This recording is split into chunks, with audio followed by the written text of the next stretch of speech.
Hi hello నమస్తే అండి welcome back to వంటశాల నేను మీ విజయాని అందరికీ నమస్తే ఈ రోజు స్పెషల్ ఏంటి తెలుసా మన వంటశాలలో మసాలా గారెలు అన్నమాట మా అమ్మ చేసే మసాలా గారెలు ఒకప్పుడు అయితే నేను మసాలా గారెలు చేయమంటే అమ్మ చేసింది గుర్తుండేది ఏదో అలా చేసేదాన్ని కానీ ఆ టేస్ట్ వచ్చేది కాదు ఇప్పుడంటే ఫోన్స్ అవన్నీ వచ్చిన తర్వాత అయితే ఇంకా అడిగి కరెక్ట్గా ఇలా చేయాలా అలా చేయాలని అడిగి చేసేదాన్ని తర్వాత మా అమ్మ చేత చాలాసార్లు చేయించుకుని తిన్నాను మనం ఎంత బాగా చేసినా కానీ అమ్మ చేసింది ఎలా చేసినా రుచిగానే అనిపిస్తుంది కదండి అయితే ఇప్పుడైతే మా అమ్మ ఎలా చేస్తుందో అలాగే మీకు మసాలా గారెలు ఎలా తయారు చేసుకోవాలో చూపిస్తాను వెరీ స్పెషల్ మసాలా గారెలు అండి ఇదిగోండి శనగపప్పు ఒక 2 గంటల సేపు పైన నానబెట్టుకున్నానండి టైం లేదనుకోండి 1 గంట సేపు నానినా కూడా పర్వాలేదనమాట కానీ మినిమం 1 అవర్ అయితే ఖచ్చితంగా నానాలి నేను నానబెట్టి దగ్గర 2 అవర్స్ అయిపోయిందండి ఆల్రెడీ ఇలా చూడండి పప్పు ఎంత బాగా చక్కగా నానిందో ఇగో ఇలా అంటే ఇగో ఇలా ఇవ్వగాలన్నమాట చూసారా ఒకవేళ నానకపోయినా పప్పు మంచిదైతే టేస్ట్ చాలా బాగుంటుందండి ఓకేనా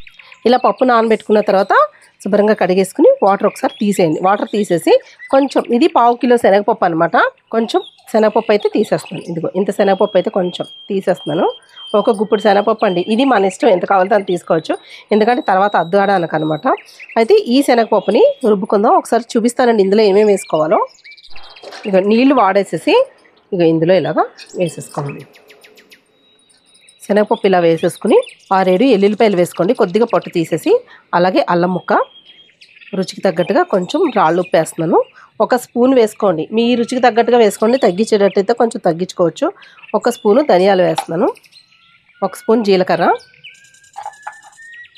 పచ్చిమిరపకాయలు ఒక 10 పచ్చిమిరపకాయలు వేస్తున్నానండి మీరు కారం తినేదాన్ని బట్టి కారం మీరు ఎక్కువ తినరు అంటే తగ్గించుకోండి నేనైతే ఉత్తి పచ్చిమిరపకాయలు వేస్తానండి ఇందులో కారం అయితే వేయను ఒక 6 లవంగాలు వేసుకోండి అలాగే చిన్న దాల్చిన చెక్క ముక్క అలాగే ఒకటి ఇలాచి ఇవి కొంచెం ఇలాగ క్రష్ చేసి వేయండి ఎందుకంటే ఇది మనకి పప్పు బాగా మెత్తగా నలపం అలాంటప్పుడు ఏంటంటే ఇవి కూడా అక్కడక్కడ ఉండిపోతే కష్టం అందుకని కొంచెం మనం చితకొట్టి వేసుకోవాలి ఇదిగోండి ఇలా దంచుకున్నది ఇలా చూడండి ఇలా దంచుకుని వేసేసుకోండి ఓకే కోర్స్గా మిక్సీ చేసేసుకుని తీసుకొచ్చి చూపిస్తాను మీకు ఇదిగోండి పిండి అయితే ఇలా రుబ్బుకున్నాను బరకలా ఉండాలన్నమాట బాగా మెత్తగా ఉండకూడదు పిప్పులాగా కొంచెం ఉంటుంది చూడండి అలా ఉండాలి అక్కడక్కడ శనగపప్పు పలుకులు కూడా ఉన్నాయి ఎందుకంటే అవంతా మొత్తం నలగాలి అంటే పిండి బాగా మెత్తగా అయిపోద్ది అనమాట అక్కడక్కడ ఉన్నా కూడా పర్వాలేదండి ఓకే ఇలా రుబ్బుకున్న తర్వాత ఇందులో 2 ఉల్లిపాయలు చిన్న ముక్కలుగా కట్ చేసుకుని వేసుకున్నాను అనమాట అలాగే కొంచెం కొత్తిమీర మన ఇష్టం ఎంత కావాలంటే అంత వేసుకోవచ్చు కొత్తిమీర 2 స్పూన్లు బియ్యపిండి ఎందుకు వేస్తున్నా అంటే క్రిస్పీగా ఉండడం కోసం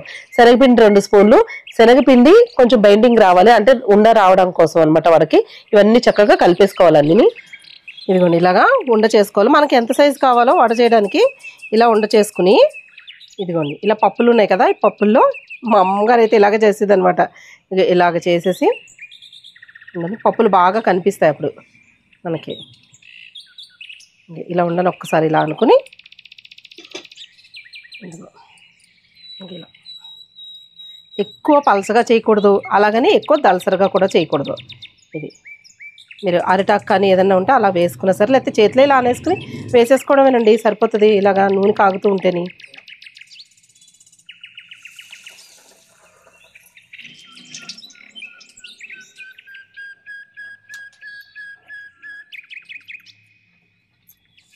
చక్కగా ఇలాగా కొంచెం ఒకసారి చూసుకోండి పెద్దవి అవుతున్నాయి అంటే అప్పుడు చిన్నవి చేసుకోండి ఉండలు మనకి ఈ శనగపప్పు అద్దేసరికి కొంచెం పెద్దవి అవుతాయి అనమాట ఒకసారి 1-2 వేస్తే మీకు అర్థమైపోద్ది కదా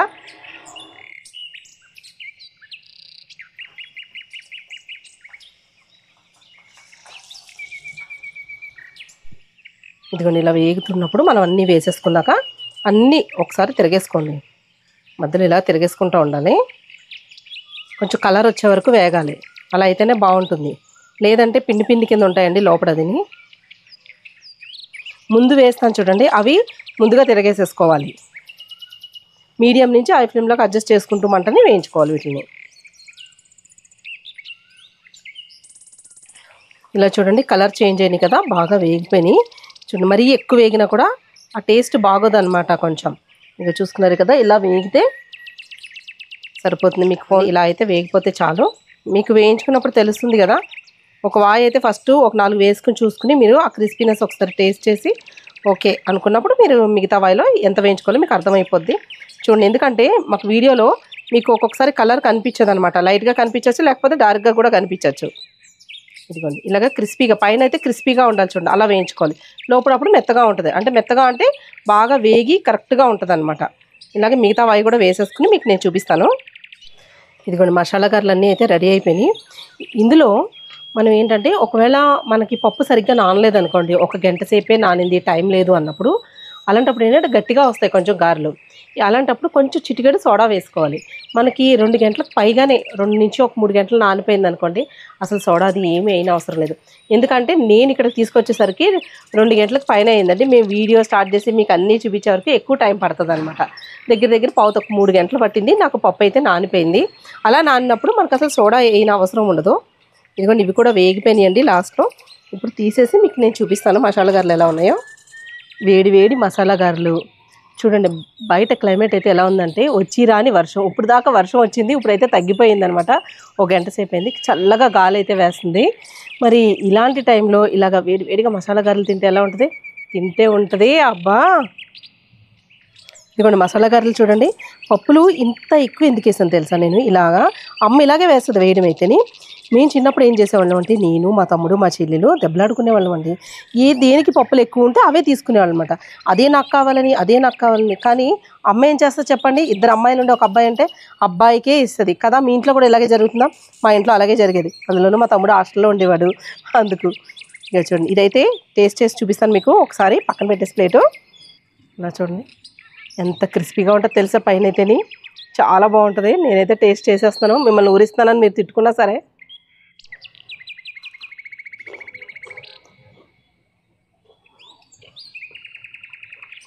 ఇలా చల్లగాలికి అలా చెట్లు అవి చూసుకుంటూ ఇలా ఉందండి క్లైమేట్ మాత్రం నిజంగాను.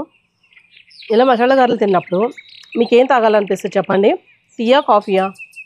టీ కానీ కాఫీ కానీ చాలా బాగుంటుంది కదా. నేనైతే టీ తాగనండి, కాఫీ మాత్రం భలే పిచ్చి నాకు. నిజంగా ఎడిట్ అయిపోయినట్టేనండి కాఫీకి అయితేని. కొంచెం క్లైమేట్ బాగోపోయినా ఇంకొకసారి ఎక్స్ట్రా కాఫీ తాగాలనిపిస్తూ ఉంటుంది. మా అమ్మాయిలు ఏమో తిడతా ఉంటారు, నువ్వు నీ కాఫీ అని చెప్పి. తగ్గించాలి కానీ తప్పట్లేదు. కొంచెం చాలా వరకు కంట్రోల్ చేసుకున్నాను. మొత్తం తగ్గించాలంటే నా వల్ల అయితే కాదండి. కాఫీ మొత్తం మానేయాలంటే ముందు రోజు నుంచి జ్వరం వచ్చినట్టు ఉంటుంది. ఇదిగోండి మసాలా గారెలు మాత్రం చాలా బాగున్నాయి టేస్ట్ అయితేని.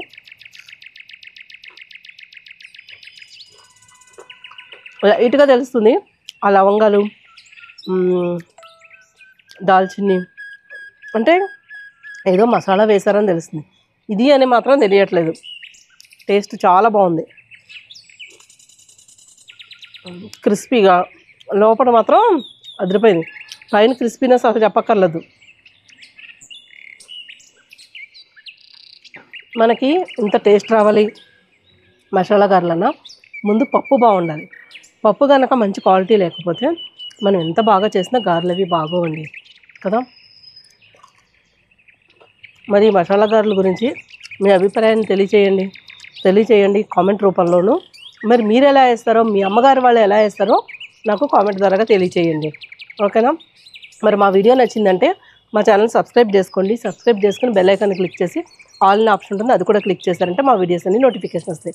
మరి ఇంకెందుకు ఆలస్యం, మళ్ళీ వచ్చే వీడియోలో ఒక మంచి రెసిపీతో పాటు మళ్ళీ కలుసుకుందాం. అంతవరకు సెలవు, బాయ్ బాయ్.